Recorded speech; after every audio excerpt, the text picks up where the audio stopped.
Selamat siang. Wah, Lender, ini kita sesuai dengan kelanjutan yang kemarin. Kita tetap stay di pembicaraan pers atau jurnalistik. Kita coba untuk memahamkan apa itu proposisi atau frasa. Kalau dalam ilmu bahasanya itu subjek predikat. Jadi dalam kehidupan kita bermasyarakat itu ada proposisi jurnalistik atau frasa jurnalistik, itu di koran, di radio, di TV, berita. Kemudian ada proposisi yang ada di dalam pendidikan atau akademisi. Itu proposisi-proposisi di bidang ilmu-ilmu atau epistemologi. Ya. Kemudian ada juga proposisi dari konstitusi, regulasi, atau semua yang berkaitan dengan aturan atau hukum. Aturan perundang-undangan. Aturan perundang-undangan. Juga akrab dengan masyarakat proposisi-proposisi dari keagamaan, dari kitab suci, kitab yang berkaitan dengan keagamaan. Coba sabar, di dalam dunia baru ini ada proposisi medsos. Ada juga itu hampir sama dengan proposisi pasar. Jadi bahasa masyarakat, bahasa pasar. Itu juga proposisi-proposisi. Akhir-akhir ini kita lihat di Republik ini yang terjadi seperti di Jakarta ada 212, ada yang bersifat orang yang kait-kaitkan seperti teroris misalnya. Nah ini proposisi keagamaan Ya. untuk memberikan penjelasan kepada masyarakat itu harus seperti apa supaya mereka Iya. ini proposisi saya.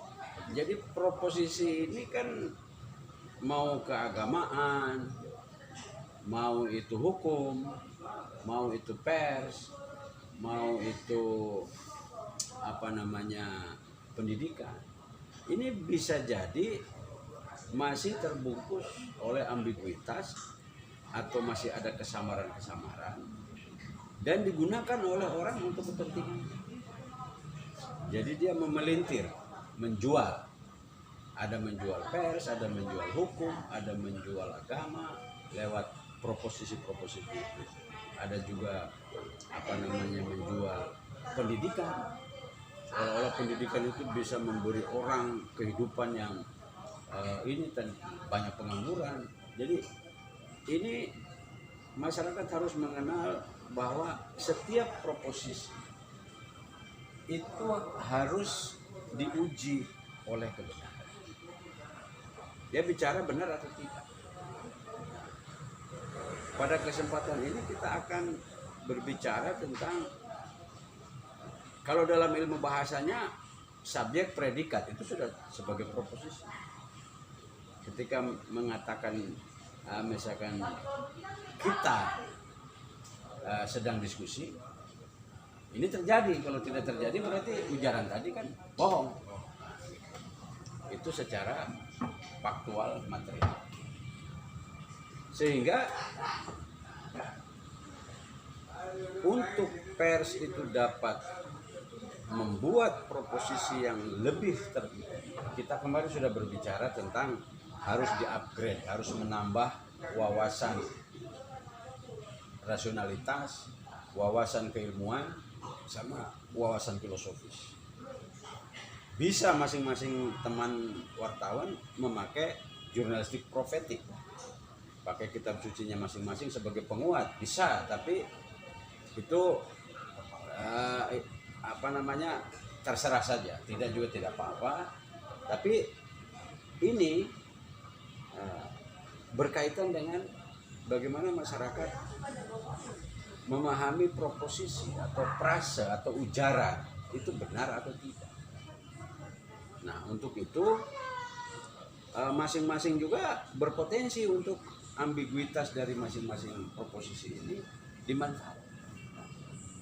Atas namanya ayat yang tadi diceritakan, atas namanya ayat, tapi isinya nendangin warung, ya kan? Isinya preman. Sama di ruang pengadilan juga atas namanya hukum, tapi bisa jadi disuap. Nah, pers juga tidak luput dari itu. Ketika dia menjadi di framing karena untuk kepentingan orang, bisa terjadi. Nah, sehingga masyarakat sebagai pengguna informasi yang dibuat oleh pers, bahkan sekarang masyarakat sendiri menjadi pembuat berita itu sendiri. Nah, ini yang digelisahkan oleh ahli pers di masa-masa yang sekarang ini, seperti Bulkopak juga. Ini harusnya kita bagaimana di hari-hari begini masih mencari.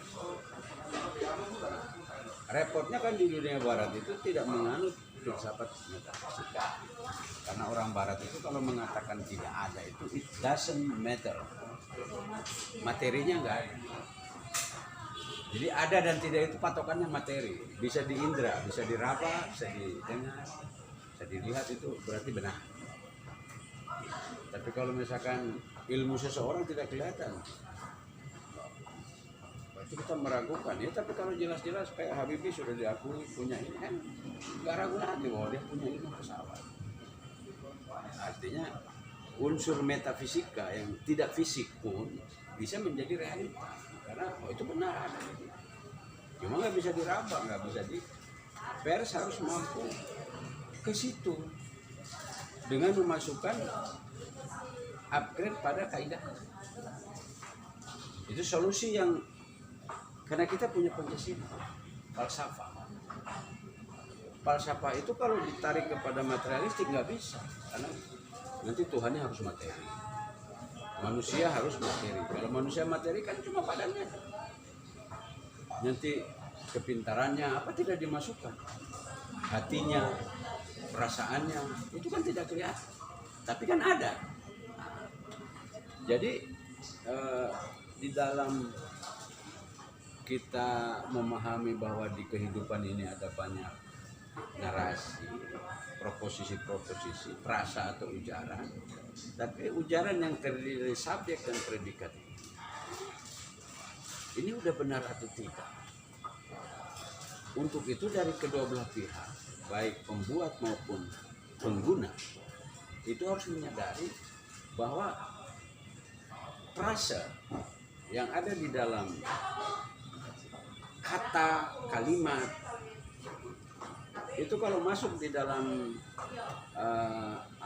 ilmu bahasa itu namanya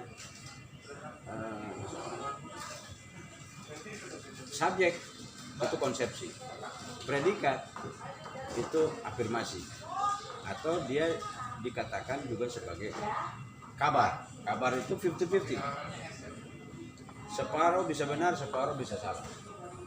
Jadi tidak langsung ditelan benar semua atau salah semua. Itu sifatnya kalimat itu seperti itu.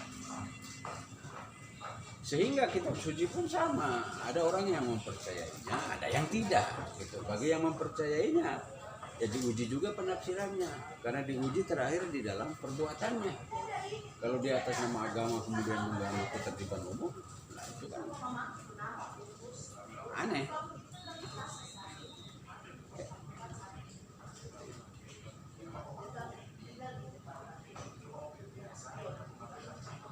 Proposisi pers ya, sebetulnya di dalamnya itu dikatakan investigasi ini karya tertinggi dari pers. Kenapa tertinggi? Karena dia mengambil bahan lebih lengkap seperti puzzle. Dia pecahan-pecahannya dia kumpulkan. baru kemudian dia rakit puzzle itu, dia rakit sehingga kelihatanlah gambarannya yang mendekati yang sebenarnya. Nah itu kenapa berita investigatif itu bisa sebagai produk dari jurnalistik yang paling tinggi. Tapi persoalan sekarang kan bikin berita begitu kan biayanya mahal, tapi nggak laku dijual. Itu persoalan kita sekarang. Sehingga dengan kondisinya yang tidak lagi memiliki potensi ekonomi, dari mulai mau memberitakan saja harus dipikir ini ada uangnya. Ya otomatis orang juga memberi uang kan, saya ingin memperalat kalian. Makanya frase atau proposisi jurnalistik nasibnya juga sama dengan proposisi hukum, proposisi keagamaan, proposisi pendidikan, bergantung kepada siapa yang menafsirnya dan kemudian siapa yang mengeksekusinya atau menjalankannya, mempraktekannya secara benar atau tidak.